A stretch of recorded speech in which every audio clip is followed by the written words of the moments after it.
สวัสดีท่านผู้ชมที่เคารพนำท่านผู้ชมมาติดตามข่าวกีฬา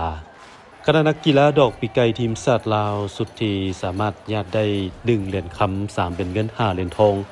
การด้วยกันกีฬาดอกปีไก่เยาวชนวัยหนุ่มชิงแชมป์อาเซียน2026หรือแบดมินตันเอเชีย Southeast Asia Regional Championship 2026ที่นครหลวงพนมเปญประเทศกัมพูชาในระหว่างวันที่15หาวันที่21สิงหาคม2026เดินทางกลับมาถึงสปป.ลาวได้รับการต้อนรับอย่างอบอุ่นสำหรับผลงานของคณะนักกีฬาดอกปีไก่แห่งชาติลาวสุดนี้1เหรียญคำ3เป็นเงิน5เหรียญทองเหรียญคำได้เป็นครั้งประวัติศาสตร์ที่เข้าร่วมรายการนี้ซึ่งเป็นเหรียญคำที่2ต่อจากประเภทหญิงเดียวรุ่นอายุบ่เกิน23ปีในปีที่ผ่านมา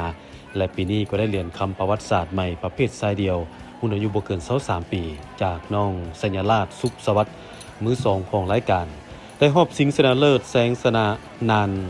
ชายเน่ลินมือหนึ่งของรายการจากเมียนมาแบบวุดวิด2-1เกม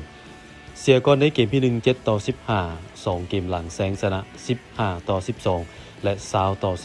20-18พร้อมกันนี้น้องสัญราชสุขสวัสดิ์ก็ได้อีก1เหรียญเงินจากประเภทคู่ชายรุ่นอายุบ่เกิน23ปีคู่กับเท่าสัญญสอนแก้วไซส่วนอีก2เหรียญเงินของลาวแม้นได้จากประเภทคู่ยิงจากนางเมษาทิพย์ด้วงเงินและมุทิตากินวงศ์และคู่ยิงรุ่นอายุบ่เกิน16ปี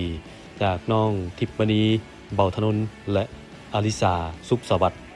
นอกจากนี้ดอกปีไก่ลาวเฮาสุดนี้ยังได้อีก5เหรียญทองจากประเภทชายเดียวอายุ19ปีหญิงเดียวอายุ19ปีได้เหรียญทองร่วมกันส่วนว่าคู่ชายอายุ19ก็ได้เหรียญทอง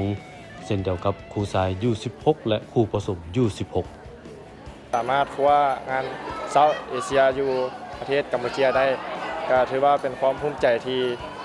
หลายและก็เป็นเหรียญแรกที่ไปแข่งของรายการนี้และก็น่าจะเป็นการแข่งเชิงสุดท้ายเพราะว่าเนื่องจากมีการอายุที่พอดีกับยู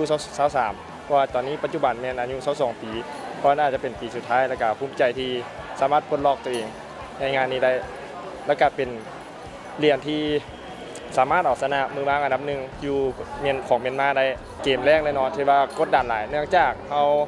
เบิ่งจากเกมแล้วก็ฮู้เกมเป็นเพิ่นค่อนข้างไวแล้วก็ดุดันเนื่องจากเขาเป็นสายบุกคือกันเขาต้องหาจังหวะที่ให้ตัวเองได้บุกเนื่องจากเป็นทั้งต่างคนต่างใบเขาก็ต้องมีการเกมค่อนเกมเนี่ยดึงเกมซ่าเนี่ยเพื่อให้ได้เปรียบแล้วก็ได้บุกคืนเพื่อเอาแต้มต่อไปก็จะเป็นรายการเบียร์ลาว2วันที่27ที่สิมาฮอดนี้ก็ฝากทุกคนติดตามผลงานของข้าพเจ้าในเด้อโดยรวมแล้วพวกเขาก็ยังบ่ทันบรรลุเป้าหมายเทื่อเนาะซึ่งผลงานในครั้งนี้ก็สามารถญาติมาได้1เหรียญคำ3เหรียญเงินแล้วก็8เหรียญทองซึ่งในครั้งก่อนนี้ก็ได้1เหรียญคำด้วยกันสำหรับการตั้งเป้าหมายในครั้งนี้พวกเขาอยากได้2เหรียญคำเนาะแต่ว่าก็พลาดเป้าไปในประเภทคู่ชายนั้นแต่ว่าก็ยังดีที่ว่าชัยราชเพิ่นสามารถคว้าเหรียญคำประเภทชายเดียวซึ่งเป็นครั้งแรกเนาะที่เขาสามารถชนะในรุ่นประเภทชายเดียวนี้มาได้เนาะสำหรับสิ่งที่ท้าทายในสหพันธ์ของพวกเขาก็ตอนนี้พวกเขายังมีงบประมาณที่จำกัดซึ่งนักกีฬาที่ชุดนี้ที่ไปเข้าร่วมก็ต้องได้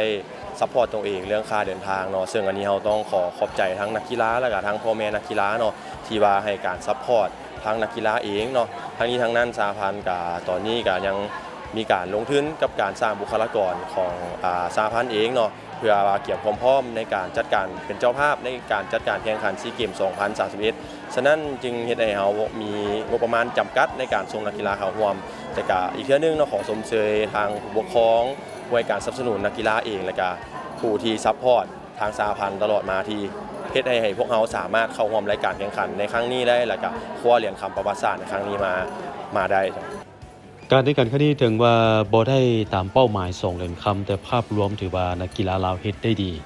เพื่อเป็นการต่อยอดสู่การแข่งขันในต่อหน้าสร้างผลงานให้ดีขึ้นกว่าเก่าในมบนี้ทางผู้ฝึกได้แจ้งให้ทราบว่าจะส่งนักกีฬาเข้าร่วมเอเชียนเกม2026ที่ไอจิและนาโกย่าประเทศญี่ปุ่นในระหว่างเดือนกันยาหาต้นเดือนตุลาปีนี้กีฬามหาวิทยาลัยโลกอยู่ประเทศมาเลเซีย